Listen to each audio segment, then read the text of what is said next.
देखो राम जी ने जो काम अधूरा छोड़ा वो भगवान कृष्ण ने पूरा कैसे किया समझना। अच्छा भाई, हनुमान जी बोले अब हम हार गए, हमें आज्ञा दो अर्जुन जी। अर्जुन देने ही वाले थे आज्ञा, कृष्ण भगवान बोले रोको रोको रोको, अभी नहीं, जब काम आएगा तब इनको आज्ञा दे। इधर धीरे धीरे महाभारत के युद्ध का समय आ गया, तैयारी होने लगी, सेनाएं नहीं मान रही हैं। भगवान कृष्ण संधि प्रस्ताव लेकर के भी गए, लेकिन दुर्योधन नहीं माने। भगवान समझ गए अब युद्ध होगा, तो अर्जुन से कहा अर्जुन जी अब युद्ध के बिना काम नहीं चलना है, अब हनुमान जी को बुलाओ। वो जो वचन दिया था जो हम कहेंगे वो करेंगे, अब वचन निभवाओ। तो अर्जुन भगवान कृष्ण हनुमान जी के पास आए, कहा कि आपने जो शर्त हारी थी अब उसको पूरा करना है।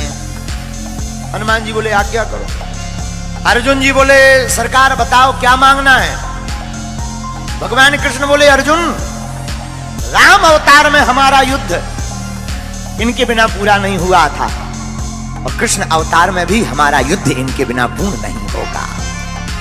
अर्जुन जी बोले इनकी क्या जरूरत है, क्या हम कम हैं? भगवान बोले कम तो हम भी नहीं थे। भगवान कृष्ण बोले कम तो हम भी नहीं थे, फिर भी हमें इनकी जरूरत पड़ी। अगर ये ना होते तो वो युद्ध पूर्ण नहीं होता। अर्जुन जी बोले मतलब हे अर्जुन, अगर हनुमान जी ना होते समुद्र पार कौन करता? अगर हनुमान जी ना होते, अगर हनुमान जी सहाय नहीं होते तो युद्ध नहीं जीतते। और महाभारत में भी युद्ध है अर्जुन, बिना हनुमान जी के नहीं जीता जा पाएगा। हनुमान जी बोले अब आज्ञा है, ठीक है, लेकिन हनुमान जी हाथ जोड़ के विनोद में बोले सरकार हम तो राम जी के चरणों में रहते हैं। भगवान कृष्ण बोले इस बार हमारे सिर पे रह लेना। देखो यही भगवान की दयालुता है। राम अवतार में जो राम जी के चरणों में हनुमान जी थे, पर यही कृष्ण अवतार में उल्टा हो रहा। कृष्ण अवतार में हनुमान जी कृष्ण भगवान के ऊपर ध्वज के ऊपर विराजमान है। अच्छा बोले महाराज और तो सब ठीक है, एक बात और। बोले क्या? हमारी एक आदत है। क्या? बोले युद्ध के बीच बीच में सत्संग सुनने की आदत है। अर्जुन जी बोले जय हो। हनुमान जी बोले क्यों? बोले अगर सत्संग ही होना होता तो युद्ध होता, वहां तुम्हें कोई प्रवचन सुनाएगा कि लड़ेगा? हनुमान जी बोले देखो हमारे राम जी तो बहुत अच्छे थे, धर्म रथ का वर्णन करते थे युद्ध में भी।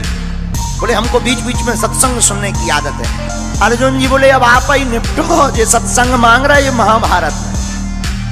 तो भगवान कृष्ण बोले कोई बात नहीं, आप हाँ बोलो, हम आपको सत्संग भी सुनाएंगे। अब हनुमान जी आए महाभारत में, रथ के ऊपर एक ध्वज लगाया, ध्वज के ऊपर हनुमान जी को स्थान दिया, इसलिए उस रथ का नाम ही कपिध्वज पड़ गया। और हनुमान जी विराजमान भय ध्वज पर।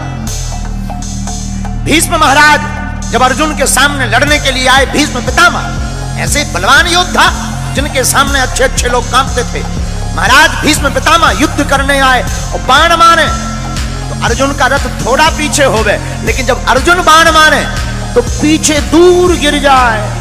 अर्जुन जी हंसकर बोले भगवान कृष्ण से नीचे देखो, नीचे अपना इतना जा रहा, उनका के देखो कितना पीछे जा रहा, नीचे देखो नीचे।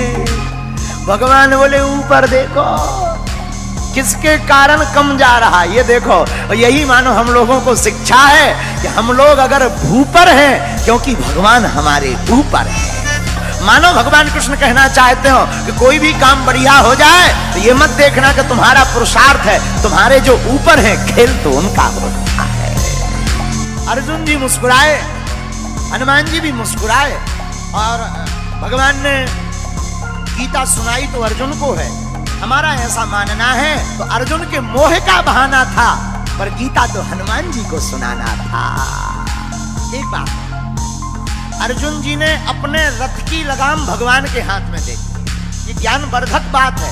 अपनी जिंदगी की लगाम जो भगवान के हाथ में सौंप देता है, वो कितना भी महाभारत जैसा युद्ध हो जीत करके ही बाहर निकलता है। जो भक्त अपनी मन की लगाम परमात्मा को, गुरु चरणों को दे देता है, वो जीत करके ही आता है। लेकिन जो लगाम खुद पकड़ लेता है वो हार जाता है। बोलो सीताराम।